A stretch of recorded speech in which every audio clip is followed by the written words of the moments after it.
कपड़े धोने वाली बहू। शादी के पहले से ही विभा को कपड़े धोने का बड़ा शौक था। कभी नल के नीचे तो कभी तालाब के पास। अरे मेरी नीली वाली लुंगी नहीं दिख रही है। विभा की अम्मा, कहाँ रखी है लुंगी? अरे वो तो विभा ने परसों ही धोकर रखी थी आपकी अलमारी में, देखो वहीं होगी। वो ना मैंने आज धो दी, मुझे लगा कि गंदी हो गई होगी। अरे कैसे गंदी हो गई थी? उसे तो मैंने पहना भी नहीं। हे भगवान, इस लड़की के कपड़े धोने की आदत से परेशान हो गया हूँ मैं। जितना तो घर में राशन नहीं आता, उससे कहीं ज्यादा डिटर्जेंट पाउडर का खर्चा है। इसकी शादी करवा दो, शादी जाए अपने घर में ही करे काम, फिर चाहे घर के कपड़े धोने हो या पूरे गांव के।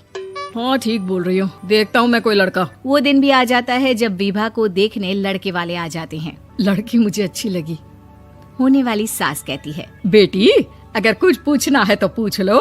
वैसे तो हमारी लड़की बहुत ही शर्मीली है, जो बोल दो वो मान लेती है, इसे क्या पूछना होगा। अरे कैसी बात कर रही हो माँ, मुझे इन लोगों के घर रहना है, सवाल तो कई है। हाँ हाँ बेटा, पूछ लो ना, क्या पूछना है। आप लोगों के घर कपड़े कौन धोता है? सास का मुंह बन जाता है।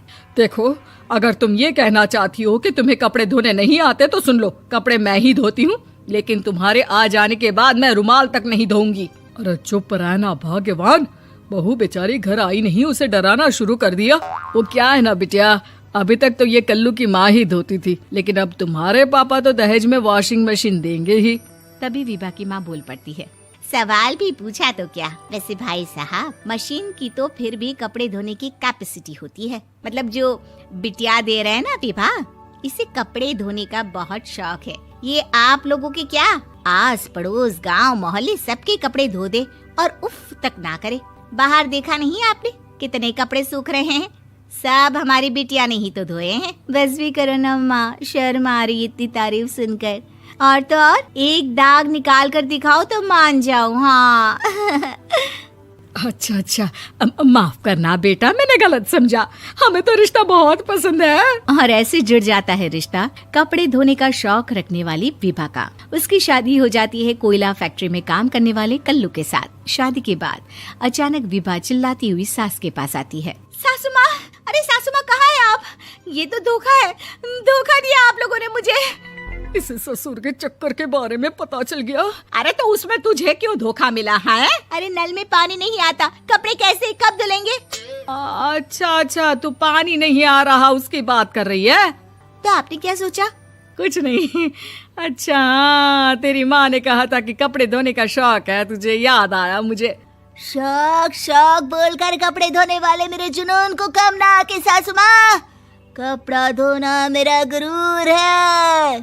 तभी पति भी वहाँ आ जाता है। अभी मैंने इसे सनी देओल की फिल्म दिखाई है, उसी के डायलॉग मार रही है माँ। अच्छा सुन, साफ साफ बता रही हूँ, पानी सुबह 4 से 6 और शाम को 10 से 12 आता है, समझी? विभा टाइमिंग सुनकर हैरान हो जाती है। ये क्या भूतों का मोहल्ला है? सुबह 4 बजे उठकर कौन कपड़े धोता है? 4 बजे टंकी में पानी जाता है, फिर सारा दिन धोना ना, किसने मना किया?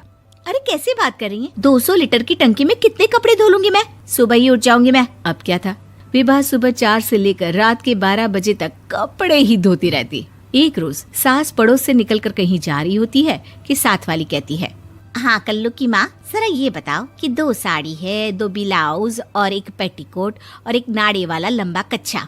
हाँ तो? अरे तो क्या, कितना लोगी धुलाई ये बताओ। धोबन दिख रहे हैं हम क्या? हमारे पति सरकारी नौकरी से अभी रिटायर हुए हैं और बेटा सुपरवाइजर है कोयला फैक्ट्री में। धोबन समझ रखा है हमें? हाय रे कल्लू की अम्मा, माफ कर दो, वो तो मोहल्ले में यही सब बता रहे थे कि तुमने बहू को कपड़ा धुलवाने के काम में लगा दिया है। सास को पड़ोसन की बात सुनकर गुस्सा आ जाता है। वो घर पहुंचती है जहां घर के बाहर ही इतने सारे कपड़े सूख रहे होते हैं जितने कि किसी धोबन के घर पर। अरे ओ कल्लू की दुल्हन, बाहर निकल। माँ जी यहीं आ जाओ, बाथरूम में चादर धो रहे हैं हम। अरे अभी हम धोते हैं, तुमको बाहर निकलो। ये आस पड़ोस वाले बोल रहे हैं कि हम बहू से कपड़े धुलवा कर उसे कपड़ा धोने वाली बना दिए हैं। अरे छोड़ो ना माँ जी, किन लोगों की बातों में आती हो? आस पास के लोगों का तो काम ही होता है कि वो किसी तरह सास बहू को लड़ा दे। बहू सारे घर के कपड़े धोती है, ये क्या कम है?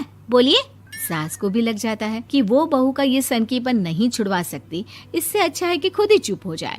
एक रोज सास और बहू मंदिर जाते हैं, जहाँ सास की साड़ी वहाँ खड़ी भीख मांगने वाली से मिलती है। माँ जी क्या बात है, आपकी साड़ी उस भिखारन से कितनी मिल रही है ना? हाँ हाँ देखो तो, दोनों की साड़ी मिल रही है। क्या बात है कल्लू की अम्मा, तुम खुद को तो अफसर की बीवी बताती हो और ऐसी सिंपल सी प्लेन साड़ी पहनकर घूमती हो। सिंपल और प्लेन नहीं है ये साड़ी। तो क्या सोने के धागे से फूल बने हैं? कुछ भी सासू माँ, कुछ भी। हाँ बने थे इस साड़ी में सोने के धागे से फूल। मेरे पति लेकर आए थे मद्रास से स्पेशली मेरे लिए 10,000 की। ताहे भाई साहब इस भिखारन के लिए भी सेम टू सेम साड़ी लेकर आए होंगे 10,000 की। सास उस वक्त तो कुछ नहीं कहती, लेकिन बहू के साथ घर आती है और अलमारी से एल्बम निकाल कर लाती है। ये साड़ी देख रही है, ये वही साड़ी है जिसे मैंने अभी पहना था। इस साड़ी में ये जो चमकदार फूल दिख रहे हैं ना, ये सोने के धागों से काढ़े गए हैं। लेकिन तू लोकल वॉशिंग मशीन ब्रश से घिस घिस कर सारे फूलों को निकाल कर साड़ी प्लेन कर दी।